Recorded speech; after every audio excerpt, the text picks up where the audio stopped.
या अपनी लैंग्वेज को छोड़ के इंग्लिश या वेस्टर्न कल्चर की तरफ आप नहीं जाओगे तब तक कुछ नहीं कर पाओगे। तो ये कहीं ना कहीं मुझे लगता है गलत है। आप इनको साथ में लेकर भी बहुत आगे तक जा सकते हैं। आपको एहसास है आपने कितनी सारी महिलाओं को देश भर में प्रभावित किया होगा?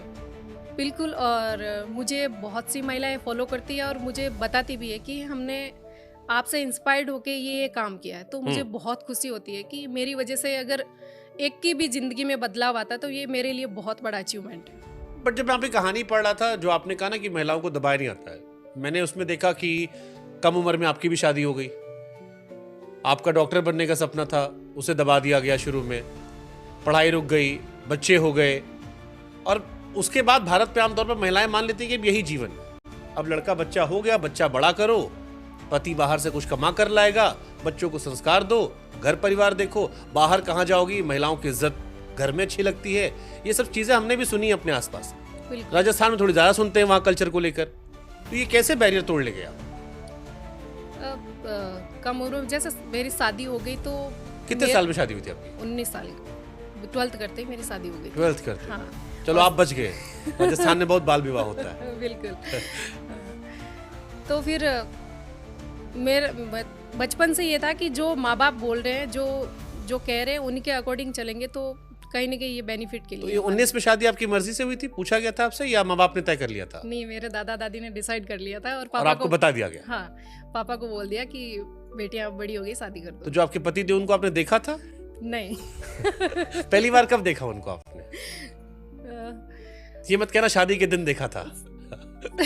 यही सच है? नहीं, पहले देखा था, फोटो आई होगी। हाँ। ओके, किस साल की बात है ये? मेरी ननद की जब शादी हुई थी 2 साल पहले, तब वो घर पे आए। साल क्या था हमें क्योंकि नहीं पता ना आपकी ननद की शादी कब हुई थी?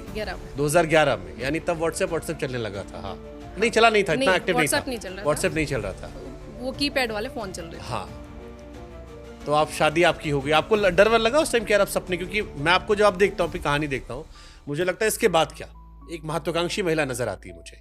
और महत्वाकांक्षी एक पिक्चर आई थी मिर्जापुर, उसमें बड़ा अच्छा डायलॉग है कि बड़ी तकलीफ होती है जब आप योग्य हो और लोग आपकी योग्यता ना पहचाने।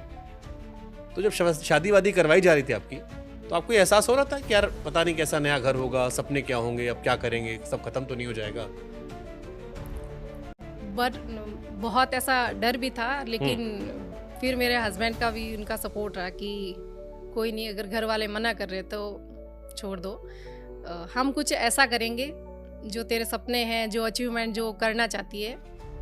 जैसे मेरा कुछ था कि मैं कुछ ये चीज़ें खरीदूँ या वो खरीदूँ, लेकिन इनकी भी कोई खास जॉब नहीं, मेरे पास भी ऐसा कोई सोर्स नहीं, इनकम सोर्स, लेकिन वो सपने जीवित थे कहीं ना कहीं हमारे जहन में। उनको हमने नहीं मरने दिया कि हम कुछ न कुछ तो कर ही लेंगे।